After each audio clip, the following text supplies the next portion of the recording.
tal. Acabei de fazer o devocional. Na verdade, eu estou aqui ainda fazendo devocional, né? Lendo a Bíblia e aproveitando para tomar um cafezinho aqui com minha amada, né?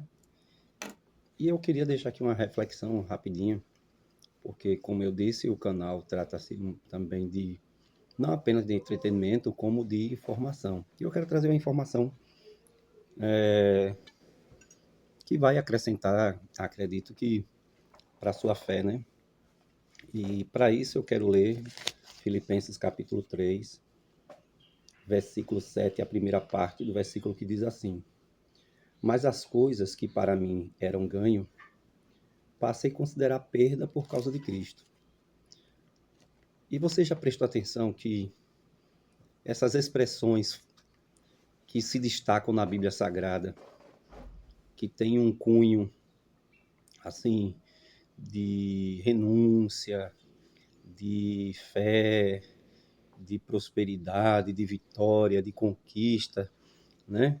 De santidade, essas coisas se tornaram temas para canções, né, nos nossos dias, canções estas muito bonitas, né?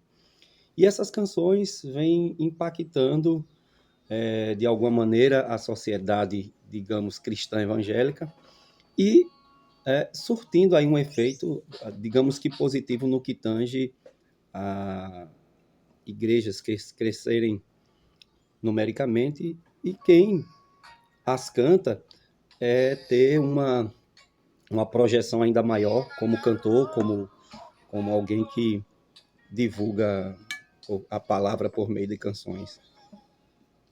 Entende? Mas o que eu quero dizer é que é uma pena que isso fica só no âmbito da literatura, né? Da filosofia, das canções. Isso não é uma verdade absoluta na vida dessas pessoas, entendeu? Porque, por exemplo, a canção que faz mais sucesso hoje, uma canção que fala exatamente esse versículo. Estou me desgastando, perdendo tudo por causa de Cristo. E quando, na verdade, você olha para quem canta, está ganhando muito mais dinheiro com isso. E você não vê nenhum serviço prestado na obra missionária, né? Há pastores que morrem todo santo dia de fome, de desemprego, porque acreditaram um dia na chamada de Deus na vida deles e o ministério abandonou. E não há ninguém que faça nada por eles. E se a gente for levar por esse caminho, a gente vai entender que é uma hipocrisia sem tamanho, né? Sem tamanho. Mas vamos atentar para aquilo que a Bíblia diz, que a Bíblia de fato ensina e pedir a Deus que nos ajude a praticar aquilo que está escrito. Paulo está dizendo, as coisas que eu considerava ganho, eu passei a considerar perda por causa de Cristo. Que coisas eram essas que ele ganhou e depois que ele conheceu Jesus, ele passou a considerar essas coisas como perda. Está aqui no versículo de número 4. Embora eu possa confiar também na carne, se qualquer outro pensa que pode confiar na carne, ainda mais eu. Por quê? Porque eu fui circuncidado ao 8º dia, da linhagem de Israel, da tribo de Benjamim. Ele era um homem influente por ser da linhagem de Benjamim. Hebreu, nascido dos hebreus. Quanto à lei, ele era fariseu, né? Quanto ao zelo, ele era perseguidor da igreja, e quanto à justiça que há na lei, ele era irrepreensível. Um homem que vinha de uma linhagem, né, benjamita, um homem que era doutor da lei, um homem que tinha respaldo para perseguir os cristãos, né? Um homem dotado de um rodeado, na verdade, de autoridade, né? E tudo isso foi uma conquista, porque ele teve que estudar, ele teve que trabalhar, ele teve que vivenciar tudo isso. E isso deu status, poder, autoridade a ele.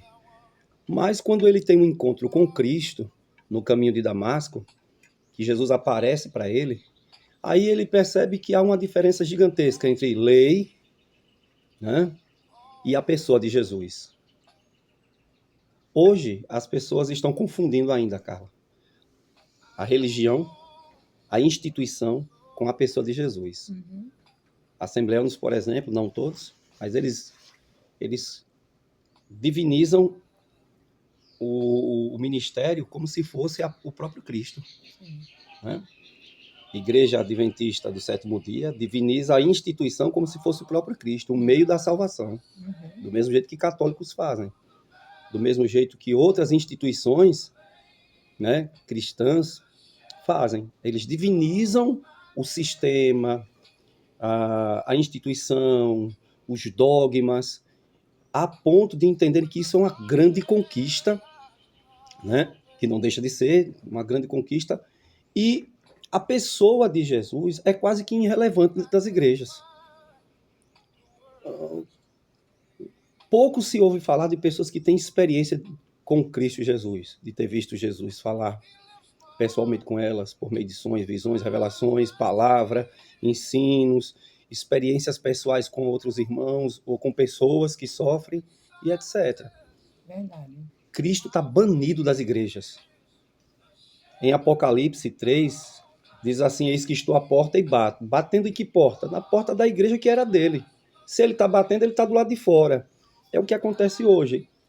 Está do lado de fora de muitas casas, de muitas famílias, de muitas igrejas, de muitos pastores presidentes e outros que não são presidentes. Hoje o que a gente vê é uma corrida exacerbada pelo poder, pela fama, pelo sucesso e pelos números, né? Dinheiro. Então, por dinheiro, não tem nada a ver com a questão da perca.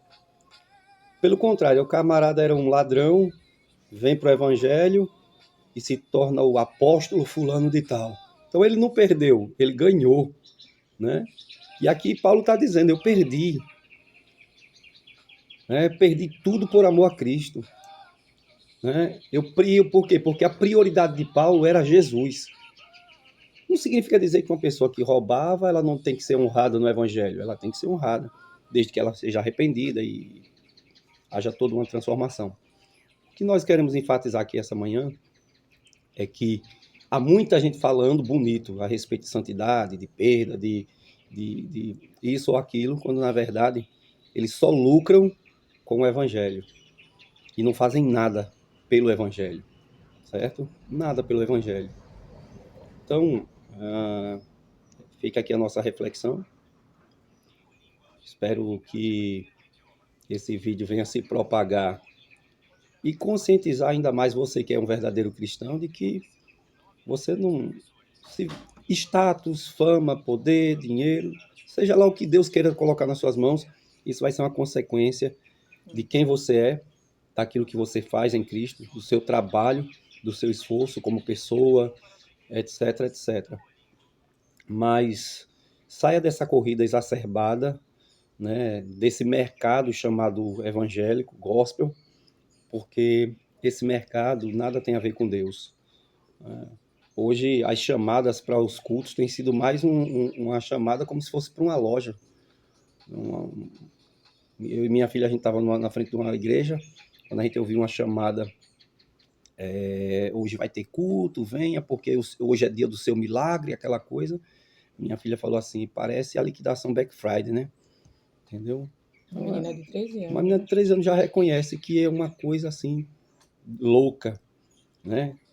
Todo culto tem que ter um pregador diferente, porque senão a igreja não cresce, senão a igreja não avança, Não atrai o público. não atrai o público, entendeu? E tem que ter o pregador de revelação, tem que ter o pregador que prega profundo. Esse negócio de pregação profunda tem sido a coisa mais estranha que eu já vi na face da Terra. Por quê? Porque são temas até interessantes, sugestivos, bonitos, mas beleza não traz transformação. Beleza não reflete a verdade. Como disse algum pensador, disse que a beleza, que na verdade a verdade, ela é, na maioria das vezes, tão dura quanto a vida. Então, é perigoso esse negócio de muita fantasia. Né? Deus vai abrir a porta, o mar vai se abrir, você vai passar a pé enxuto, e Deus está fazendo, conte os dias para o seu milagre. Não, meu irmão, você tem que trabalhar, você tem que estudar, cuidar da sua mente, cuidar da sua saúde, cuidar das emoções, cuidar da família, zelar por aquilo que Deus tem lhe dado, entendeu? Com racionalidade, com amor, com espiritualidade, né? Porque quando lemos a Bíblia, você não vê Paulo, Pedro e nenhum outro apóstolo ou crente se preocupando em propagar milagres. Até porque era uma coisa que acontecia espontaneamente, naturalmente, na vida deles, né? Na vida deles. Então, hoje não, é uma coisa forçada. Culto do milagre.